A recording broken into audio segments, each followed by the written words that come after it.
If you guys would like to support the show, see upcoming videos like this one early in my weekly vlogs, be part of fortnightly discussion groups which we upload to my second channel, and plenty of other incredible perks, then please do click the links that you see down in the description to become a Patreon member or YouTube member. Many thanks guys for supporting the show.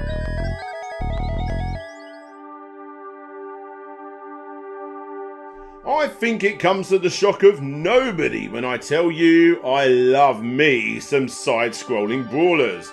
And right at the top of the list is obviously Streets of Rage. Oh yes. But why? Well, it's actually quite simple. Plenty of games are technically more advanced than the Streets of Rage series, but what makes this game stand out is, well, it's pretty much everything. A side-scrolling brawler, when looking at the elements included to make one, is actually on paper at least a bit boring. Go from left to right, walking up to an enemy AI whilst mashing your action button. But with that said, you gotta get this right in the first instance. Streets of Rage and many other games, new and old, have sussed this simple mechanic and many others simply have not. The reason in my opinion that Streets of Rage is so highly regarded is because of everything else it added into the mix from this simple idea. Sure, you got the character interaction and that A button power up that we all accidentally press when we start off the game, but the style of you, the enemies, the neon lights on the first level, the grittiness in the later levels, and you know, the box art, it all takes a game that from a distance looks a little simple to the average bystander, but for those that actually play it, well, it's the whole package and it deserves all of the praise it gets. Especially when you turn up the volume.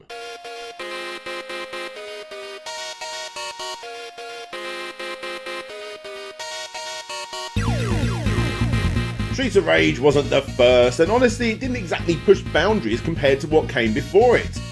But just like Sonic and Mario pushing almost everyone down a path of, ooh, let's also make a platformer, Streets of Rage was one of the most important games of its genre that the competition desperately tried to replicate, which still goes on to this day. And again, just like the platforming genre, it almost went completely from the public eye during the 32-bit TAKEOVER era. Well, it might as well have done at least.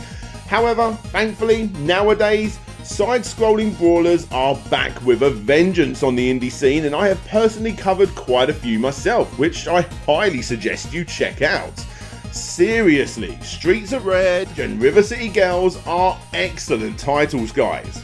But there are still plenty of new games that kind of fit in the genre that come out to this day, and I'm going to showcase them right here.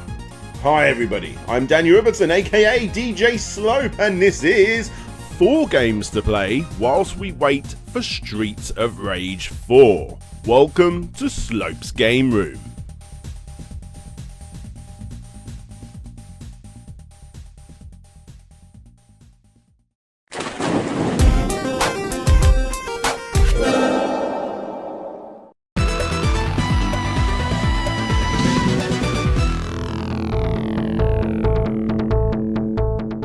Okay, so I am going to be starting off, guys, with one that's definitely the worst on the list. It's not a bad game at all, and I'm sure that classic fans of games like Streets of Rage may get a kick out of the story of a Gladiator, and well, here I am talking about it.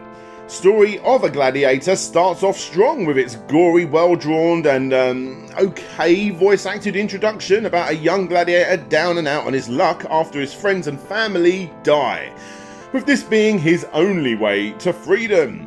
Rather than going just left to right in this game, it's more of a hack and slash, I suppose, as 3 waves of enemies come at you and you gotta beat them all before choosing to continue on in the arena or go and buy some upgrades. It actually reminds me of those endless enemy modes in games like Golden Axe, and you know, Golden Axe reminds me of Streets of Rage. Look, that's why I added it on the list. So yeah, in the game, like I said, you beat up guys, get some upgrades and go and beat up some more guys, and that's kind of it. Sadly, the art style, besides what we see in the intro, doesn't really do it for me, considering it's got that whole cheap, mobile, flashy animation look about it, and honestly, the game feels like a mobile game, but just a little bit more advanced. With that said, the repetitive nature of the game, if you let it, does indeed get its hooks into you, constantly getting you to upgrade your armor and your weapons and your moveset and to power up the character himself. I'm still playing through it myself, and honestly, I do see myself pushing through to completion, which in all honesty isn't something I have the ability or the time to do as much these days. So, the story of a Gladiator is simple and a bit mundane, but I can't deny its addictiveness.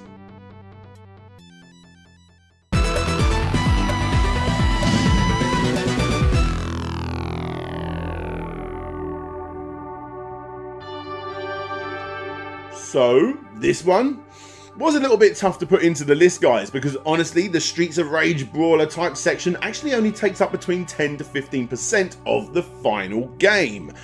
However, that 10 to 15% of the final game is so incredibly nostalgic for fans of Streets of Rage, I just simply could not add it to the list. Yep, as soon as you start 1980X, you are greeted with arguably the sexiest pixel art style ever. After a very short sequence, you are thrown into this. Oh, would you look at this, guys? I always remember picturing what the future of gaming would look like, and this is what I expected Streets of Rage 4 to look like back in the 90s. It's a stunning game that pulls on your classic gaming nostalgia heartstrings more than probably any other game I've played in recent memory. In fact, I'm going to stop the tape right here and suggest that you don't watch any more of this particular segment besides what you've seen so far. Yep, there is a time stamp on the screen for this one, people. So if you don't want to have the nostalgic elements of this particular game spoilt, then I suggest you go to that timestamp. All you need to know right now is that basically the game is about £9 and it's completable in about an hour and a half, maybe 2 hours, with not a lot else going on. However, that short amount of time I think is definitely worth the asking price. So, if you really are a classic retro gaming fan and you don't want this spoiled, get on with the timestamp, because now I'm about to spoil the rest of the game. 1980X oozes nostalgia. It is just plastered with the best slow-moving pixel artwork that you could ever find on a hardcore Tumblr search binge, and it features 5 fairly easy levels and a good 30 to 45 minutes of simple storytelling where you are almost doing nothing. The story isn't exactly gripping, but the art style and the perfect music, which by the way even features Yuzo Koshiro, is the game's strongest point. In one level you are reminded of classic games like Streets of Rage, as you saw before, and in the next level you find an arcade machine and you're playing a level of R-Type. Then it's off to the arcade again, travelling by car with an outrun type stage. Shadow play is a sort of Shinobi 3 Ninja Gaiden type level, which is probably the best part of the game when it comes down to challenging gameplay in all honesty. And finally, you got yourself a mini Phantasy Star-like ending. None of these levels are hard, and at most the Shinobi and R-Type levels are the only ones that will likely cause repeated attempts. But still, that's not what the game is about. It's easy, but it's relaxing and just so incredibly nostalgic. It leaves you wanting more. Sure, I would love to complete this game to basically unlock longer levels on each stage into their own games, but what I got for £9 is a game that is kinda like watching a movie, with you taking control every so often in the most nostalgic way possible. That may put you off, but as a classic SEGA fan, I can't deny that sitting here in a dark room with my headphones on, those 90 minutes will not be soon forgotten. 1980X is really quite the experience.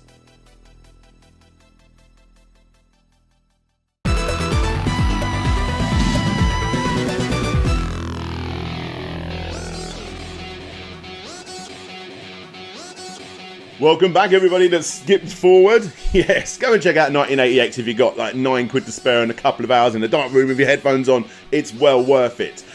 As is Fight and Rage. They're really making those titles quite similar, aren't they?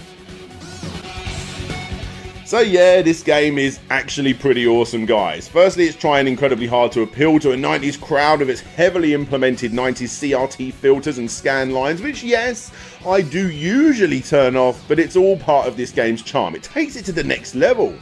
It's a mix of humans and anthropomorphic animals that jump out in this game, and although there is some repetitiveness in this title, as you would expect in this genre, It's the combo system that is brilliantly addictive and so fun to pull off, especially when you're trying to get that combo to 100 hits by jump kicking on an enemy and bouncing to another, then another. Guys, the combo system in this game is just so good.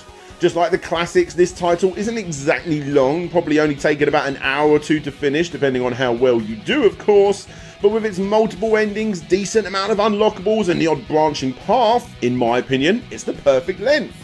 I don't want to play games like these for hours and hours. I just want to sit down, have fun, maybe open a beer, blast through enemies after enemies after enemies, and Fight and Rage provides just that.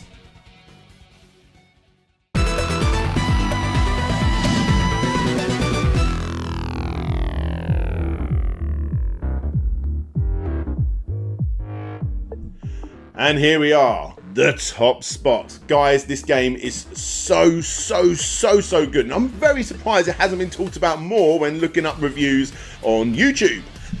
The Takeover. Straight off the bat, just look at the art style of this game. Granted, it may not be everyone's cup of tea, but the comic book styled cutscenes coupled with the overly detailed, gritty, yet brilliantly neon-filled levels found here are quite jaw-dropping.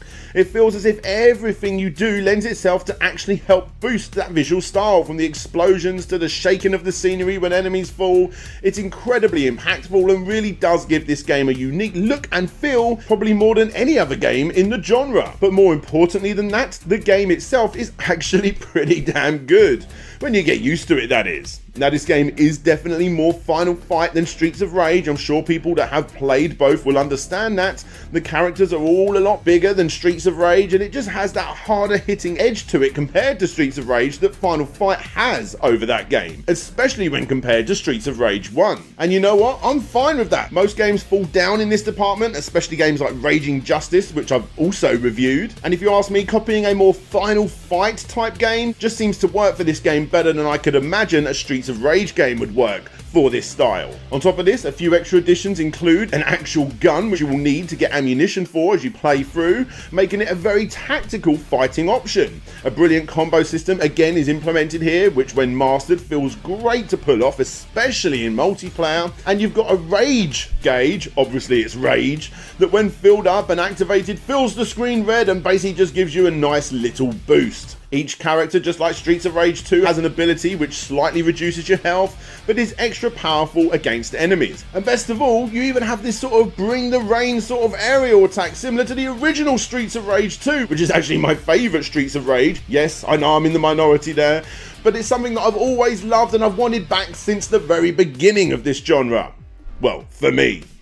On top of all this, the guys that made it even chucked in a few random stages between all of the brawling action to change up the pace. These aren't the most refined stages in the world, but they're very welcome and change up the pace and the style quite nicely. On top of that, there's little nods that in some cases are quite on the nose that show up frequently throughout this whole game, and I absolutely adore looking out for them. I'm sure there are a few that I've missed on my first playthrough, but the ones I did spot left me smiling from ear to ear. Just like 1980X mentioned previously, this game really is for the hardcore classic retro fan. But should you get it? I mean, come on guys, if you have watched this video up until this point, it's a definite yes. It's a great way to spend a tenner, and with its unlockable characters and extra bits here and there, I personally don't see how you could ever skip this one. Well, I suppose if you're watching this in the future, you might want to check out Streets of Rage 4 first, but guys, until then, I think you're going to be pretty happy with the Takeover.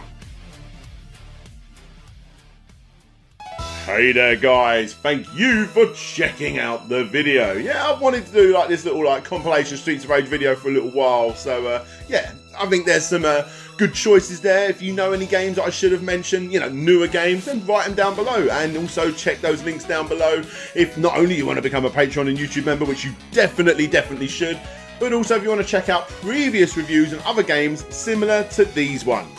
So yes, let's give a massive shout out to the Patreons and those YouTube members that help me out every single month, with an extra big shout out going to Gary Pinkett, Ryan Burford, Andrew Dalton, Jonathan Hayward, Ben Jackson, Kevin King, Christopher Turnbull, That Lost Gamer, Shadow Dial, Ryan Holtz, Dina, Robertson Dunn, Intrigued Gaming, Adam Nefty Taylor, Roven Army, Asobi Quang DX, Tim Lunn, The Geeky Dad, Pretendo64, Conrad Constantine, Retro to Next Gen, Creamy Elephant, Tim Labonte, Kinglink Reviews, RL Sloan, Friendly, Shadow Dragon, Chris Aplin, Wobbles and Bean, The Wonder Ducks, Jim Knapp, Game Apologist, Dan Petit, Lucas Softail, Ye Old Hamburglar, Ronnie Method, SSWB, Solix Capture, Jeremy Rodriguez, Nick Pollard, Bram Perez, Marcus Kingma, Cut Tyndall, Richard Carter, Petty Mew, Todd Paulfloat G, Burite, BC's Gaming, Shed, Transright, and Samuel Nilsson.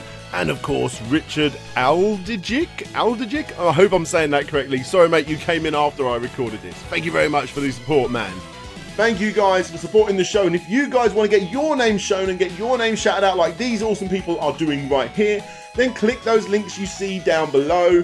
We do nerdy discussions with patrons and YouTube members that get put up on my second channel. There's just so much that I offer you guys, including these videos early. Yes, haha. Plug. Thank you guys so much for supporting the channel, whether you're just doing it via YouTube memberships or Patreon, or if you're just sharing the content, liking it, and just watching it. I can't thank you guys enough. Yes. Anyway, this is DJ Slope signing out, and hopefully I'll see you all next time.